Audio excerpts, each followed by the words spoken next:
बड़े घर की बेटी ऐसी ही होती है कहानी। बेनी माधव सिंह गौरीपुर गांव के जमींदार और नंबरदार थे। उनके पितामह किसी समय बड़े धन धान्य संपन्न थे। गांव का पक्का तालाब और मंदिर, जिनकी अब मरम्मत भी मुश्किल थी, उन्हीं के कीर्त स्तंभ थे। कहते हैं इस दरवाजे पर हाथी झूमता था। अब उसकी जगह एक बूढ़ी भैंस थी, जिसके शरीर में अस्थिपंजर के सिवा और कुछ शेष न था, पर दूध शायद बहुत देती थी, क्योंकि एक ना एक आदमी हांडी लिए उसके सिर पर सवार ही रहता था। बेनी माधव सिंह अपनी आधी से अधिक संपत्ति वकीलों को भेंट कर चुके थे। बेनी माधव उनकी वर्तमान आय 1000 वार्षिक से अधिक न थी। ठाकुर साहब के 2 बेटे थे। बड़े का नाम श्रीकंठ सिंह था। उनसे बहुत दिनों परिश्रम और लगन के बाद बीए की डिग्री प्राप्त की थी। अब एक दफ्तर में नौकर था। छोटा लड़का लाल बिहारी सिंह दोहरे बदन का संजीला जवान था। भरा हुआ मुख और चौड़ी छाती, भैंस का 2 सेर ताज़ा दूध वह उठकर सवेरे पी जाता था। नीलकंठ सिंह की दशा बिल्कुल विपरीत थी। इन नेत्र प्रिय गुणों को उन्होंने बीए इन्हीं 2 अक्षर पर न्यौछावर कर दिया था। इससे वैदिक ग्रंथों पर उनका विशेष प्रेम था। आयुर्वेदिक औषधि पर उनका अधिक विश्वास था। शाम सवेरे उनके कमरे से प्रायः खलल की सुरीली कर्णमधु ध्वनि सुनाई दिया करती थी। लाहौर और कलकत्ता के वैद्य से बड़ी लिखा पढ़ी रहती थी। श्रीकंठ एक अंग्रेजी डिग्री के अधिपति होने पर भी अंग्रेजी सामाजिक प्रथाओं के विशेष प्रेमी न थे, बल्कि वह बहुधा बड़े जोर से उसकी निंदा और तिरस्कार किया करते थे। इसी से गांव में उनका बड़ा सम्मान था। दशहरे के दिनों में वह बड़े उत्साह से रामलीला होते और स्वयं किसी न किसी पात्र का पाठ लेते थे। गौरीपुर में रामलीला के वही जन्मदाता थे। प्राचीन हिंदू सभ्यता का गुणगान उनकी आध्यात्मिकता का प्रधान अंग था। सम्मिलित कुटुंब के तो वह एकमात्र उपासक थे। आजकल स्त्रियों कुटुंब में मिलजुल कर रहने की जो अरुचि होती है, उसे वह जाति और देश दोनों के लिए हानिकारक समझते थे। यही कारण था कि गांव की ललनाएं उनकी निंदक थीं। कोई कोई तो उन्हें अपना शत्रु समझने में भी संकोच न करती थी। स्वयं उनकी पत्नी को ही इस विषय में उनसे विरोध था। यह इसलिए नहीं कि उसे अपने सास ससुर, देवर और जेठ आदि के साथ घृणा थी, बल्कि उसका विचार था कि यदि बहुत कुछ सहने और तरह देने पर भी परिवार के साथ निर्वाह न हो सके, तो आए दिन की कला से जीवन को नष्ट करने की अपेक्षा ही उत्तम है कि अपनी खिचड़ी अलग पकाई जाए। आनंदी एक बड़े उच्च कुल की लड़की थी। उसके बाप एक छोटी सी रियासत के तालुकेदार थे। विशाल भवन, एक हाथी, 3 कुत्ते, बाज, बाहरी शिकारे, झाड़ फानूस, होनरी मजिस्ट्रेट और रण, जो एक प्रतिष्ठित तालुकेदार के योग्य पदार्थ हैं, सभी यहाँ विद्यमान थे। नाम था भूप सिंह। बड़े उदार चित्त और प्रभावशाली पुरुष थे, पर दुर्भाग्य से लड़का एक भी न था। 7 लड़कियां हुईं और देवताओं की कृपा से सबकी सब जीवित रहीं। पहली उमंग में तो उन्होंने 3 ब्याह दिल खोल कर किए, पर 15-20 हजार का कर्जा सिर पर हो गया तो आंखें खुली, हाथ समेट लिए। आनंदी चौथी लड़की थी। वह अपनी सब बहनों से अधिक रूपवती और गुणवान थी। इससे ठाकुर भूप सिंह उसे बहुत प्यार करते थे। सुंदर संतान को कदाचित उसके माता पिता भी अधिक चाहते हैं। धर्म संकट में थे कि इसका विवाह कहाँ करें। ना तो यही चाहते थे कि ऋण का बोझ बढ़े, और न ही यही स्वीकार था कि उसे अपने को ही भाग्यहीन समझना पड़े। एक दिन श्रीकंठ उनके पास किसी चंदे का रुपया मांगने गए थे। शायद नागरिक प्रचार का चंदा था। भूप सिंह उनके स्वभाव पर रिझ गए और धूमधाम से श्रीकंठ सिंह का आनंदी के साथ विवाह हो गया। आनंदी अपने नए घर में आई तो यहाँ का रंग ढंग कुछ और ही दिखा, जिसमें टीम टॉम की उसे बचपन से ही आदत पड़ी थी, वह यहाँ नाम मात्र को भी न थी। हाथी घोड़ा का तो कहना ही क्या, कोई सजी हुई सुंदर बबली तक न थी। रेशमी स्लीपर साथ लाई थी, पर यह बाग कहाँ। मकान में खिड़कियाँ तक न थी, ना ज़मीन पर फर्श, न दीवार पर तस्वीरें। यह एक सीधा साधा देहाती गृहस्थी का मकान था, किंतु आनंदी ने थोड़े ही दिनों में अपने को इस नई अवस्था के ऐसे अनुकूल बना लिया मानो उसने विलास के सामान कभी देखे ही ना थे। एक दिन दोपहर के समय लाल बिहारी सिंह दो चिड़िया लिए हुए आया और भाभी से बोला, जल्दी से पका दो, मुझे भूख लगी है। आनंदी भोजन बनाकर उसकी राह देख रही थी। अब वह नया व्यंजन बनाने बैठी। हांडे में देखा तो घी पाव भर से अधिक ना था। बड़े घर की बेटी किफ़ायती क्या जाने, उसने सब घी मांस में डाल दिया। लाल बिहारी खाने बैठा तो दाल घी ना था। बोला, दाल में घी क्यों नहीं छोड़ा। आनंदी ने कहा, घी मांस में पड़ गया। लाल बिहारी जोर से बोला, अभी परसों ही आया था, इतना जल्दी उठ गया। आनंदी ने उत्तर दिया, आज तो कुल पाव भर रहा होगा, वह सब मैंने मांस में डाल दिया। जिस तरह सूखी लकड़ी जल्दी से उठती है, उसी तरह भूख से बावला मनुष्य जरा जरा सी बात पर तिनक जाता है। लाल बिहारी को भाभी की यह लापरवाही बहुत बुरी मालूम हुई। तिनक बोला, मायके में तो चाहे घी की नदी बहती हो, स्त्री गालियां सह सकती हैं, मार भी सह सकती हैं, पर मायके की निंदा उनसे नहीं सही जाती। आनंदी मुंह फेर कर बोली, हाथी मरा भी तो 9 लाख का, वहाँ इतना घी हर दिन कहार खा जाते हैं। लाल बिहारी जल गया, थाली उठाकर पटक दी और बोला, जी चाहता है पकड़ कर खींच लूँ। आनंदी को भी क्रोध आया, मुंह लाल हो गया। बोली, वह होते तो आज इसका मजा चखाते। अब अनपढ़ ठाकुर से रहा ना गया। उसकी स्त्री एक साधारण जमींदार की बेटी थी। जब जी चाहता उस पर हाथ साफ कर लिया करता था। चप्पल उठाकर आनंदी की ओर जोर से फेंकी और बोला, जिसके गुमान पर भूली हुई हो उसे भी देखूंगा और तुम्हें भी। आनंदी ने हाथ से चप्पल रोकी, सिर बच गया, पर उंगली में बड़ी चोट आई। क्रोध के मारे हवा से हिलते पत्ते की भांति कांपती हुई अपने कमरे में आकर खड़ी हो गई। तरीके, बल और साहस, मान और मर्यादा पति तक है। उसे अपने पति के ही बल और पुरुषार्थ का घमंड होता है। आनंदी खून का घूंट पीकर रह गई। श्रीकंठ सिंह शनिवार को घर आया करते थे। गुरुवार को यह घटना हुई थी। 2 दिन तक आनंदी को भवन में रही, ना कुछ खाया ना कुछ पिया, उनका रास्ता देखती रही। अंत में शनिवार को यह नियमाकुल संध्या समय घर आए और बाहर बैठकर कुछ इधर उधर की बातें, कुछ देशकाल संबंधी समाचार तथा कुछ नए मुकदमे और आदि की चर्चा करते रहे। यह वार्तालाप 10 बजे रात तक होता रहा। गांव के भद्र पुरुषों को इस बातों में ऐसा आनंद मिलता था कि खाने पीने की भी सुध न रहती थी। श्रीकंठ को पिंड छोड़ाना मुश्किल हो जाता था। ये 2-3 घंटे आनंदी ने बड़े कष्ट से काटे। किसी तरह भोजन का समय आया, पंचायत उठी, एकांत हुआ तो लाल बिहारी ने कहा, भैया आप जरा भाभी को समझा दीजिए, कहिए जरा मुंह संभाल कर बातचीत किया करें, नहीं तो एक दिन अनर्थ हो जाएगा। बेनी माधव सिंह ने बेटे की ओर साक्षी दी, हाँ बहु बेटियों का यह स्वभाव अच्छा नहीं कि मर्दों से मुँह लगे। लाल बिहारी वह बड़े घर की बेटी है, तो हम भी कोई कुर्मी कहार नहीं हैं। श्रीकंठ ने चिंतित स्वर में पूछा, आखिर बात क्या हुई।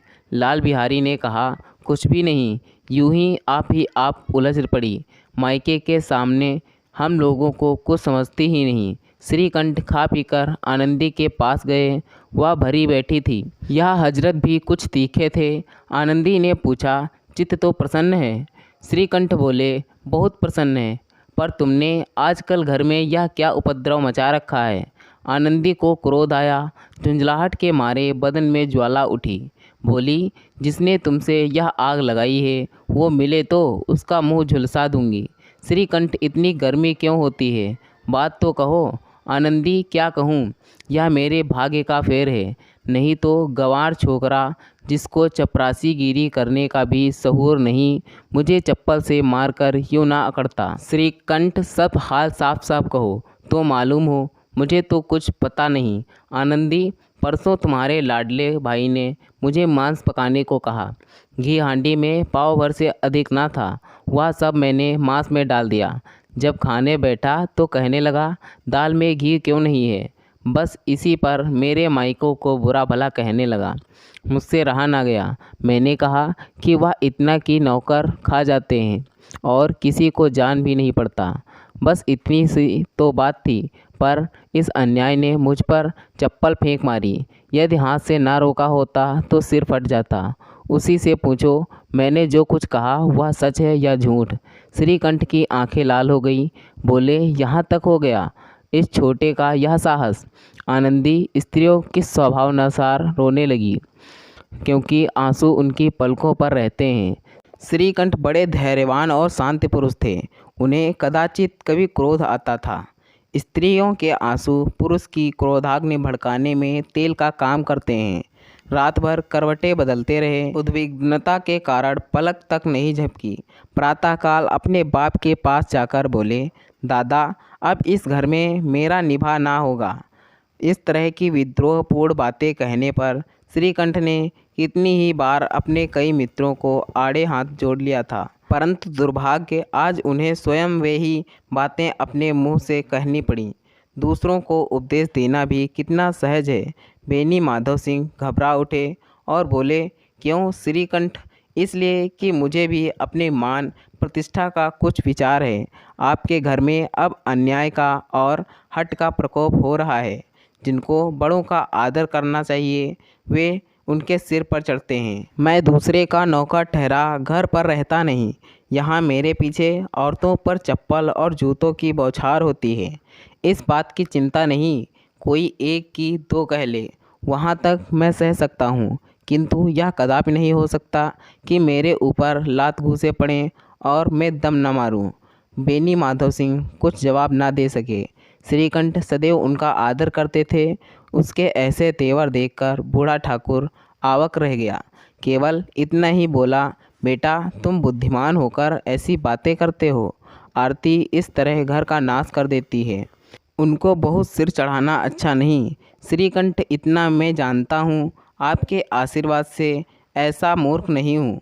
आप स्वयं जानते हैं कि मेरे ही समझाने बुझाने से इसी गांव में कई घर संभल गए, पर जिस स्त्री की मान प्रतिष्ठा का ईश्वर के दरबार में उत्तरदाता हूँ, उसके प्रति ऐसा घोर अन्याय और पशुवत व्यवहार मुझे असहाय है।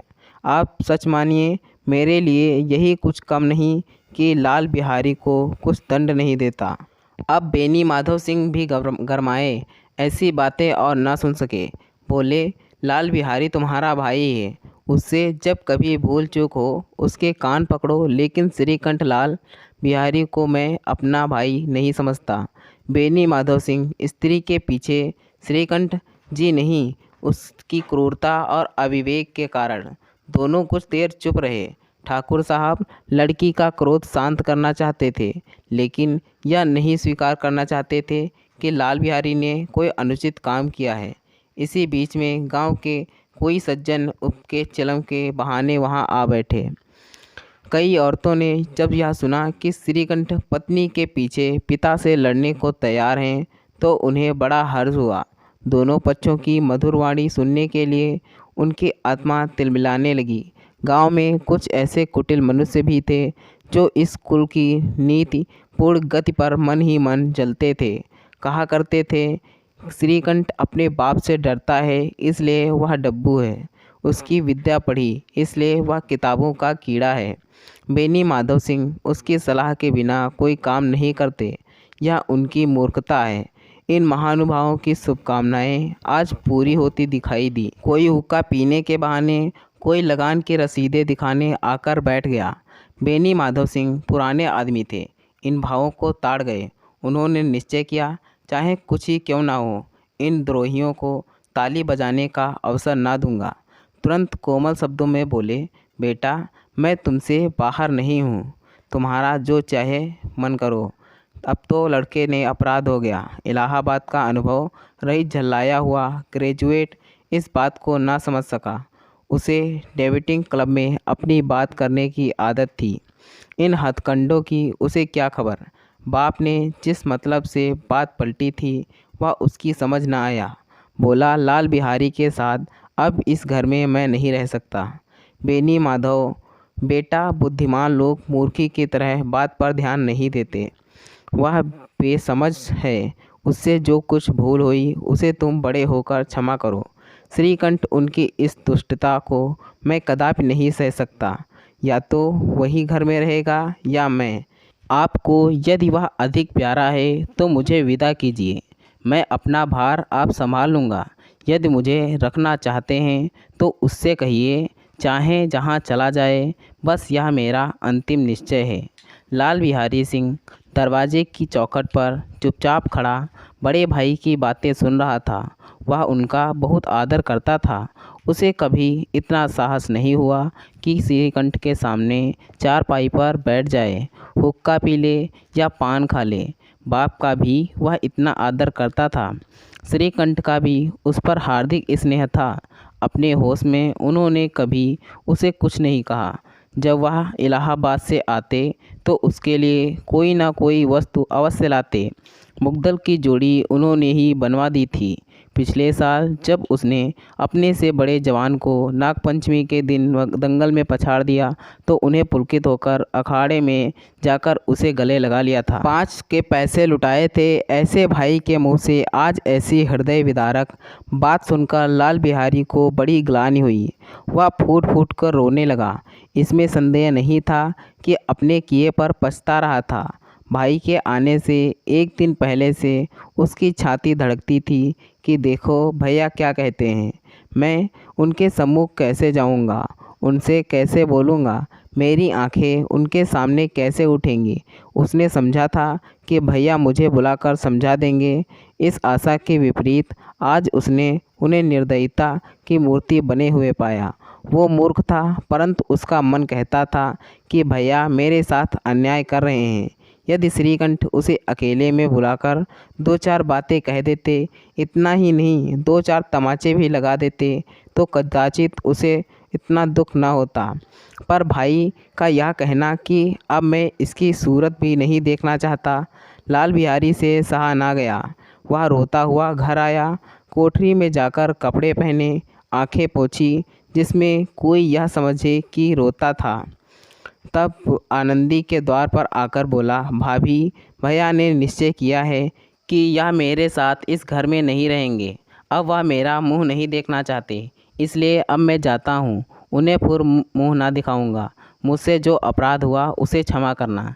यह कहते कहते लाल बिहारी का गला भर आया। जिस समय लाल बिहारी सिर झुका था, आनंदी के द्वार पर खड़ा था, उसी समय श्रीकंठ भी आंखें लाल किए बाहर से आए। भाई को खड़ा देखा तो घरड़ा से आंखें फेर ली और कतरा कर निकल गए, मानो उसकी परछाई से दूर भागते हैं। आनंदी ने लाल बिहारी की शिकायत तो की थी, लेकिन अब मन में पछता रही थी। वह स्वभाव से ही दयावती थी। उसे इसका तनिक भी ध्यान न था कि बात इतनी बढ़ जाएगी। वह मन में अपने पति पर झुंझला रही थी कि यह इतने गर्म क्यों होते हैं। उस पर यह भय भी लगा हुआ था कि कहीं मुझसे इलाहाबाद चलने को कहें तो मैं क्या कहूँगी। इस बीच में जब उसने लाल बिहारी को दरवाजे पर खड़े यह कहता सुना कि अब मैं जाता हूँ, मुझसे जो अपराध हुआ उसे क्षमा करना, तो उसका बचा हुआ क्रोध भी पानी हो गया। वह रोने लगी। मन के मैल को धोने के लिए आंसुओं से उपयुक्त और कोई वस्तु नहीं है। श्रीकंठ को देखकर आनंदी ने कहा, लाला बाहर खड़े हुए रो रहे हैं। श्रीकंठ, तो मैं क्या करूं? आनंदी, पछताओगे। उन्हें बहुत गिलान हो गई। ऐसा ना कहो, कहीं चल दें। श्रीकंठ ना उठे। इतने में लाल बिहारी ने फिर कहा, भाभी, भैया मेरा प्रणाम कह दो। वह मेरा मुंह नहीं देखना चाहते, इसलिए मैं भी अपना मुंह न दिखाऊंगा। लाल बिहारी इतना कहकर लौट पड़ा और शीघ्रता से दरवाजे की ओर बढ़ा। अंत में आनंदी कमरे से निकली और हाथ पकड़ लिया। लाल बिहारी ने पीछे फिरकर देखा और आंखों में आंसू भरे बोला, मुझे जाने दो।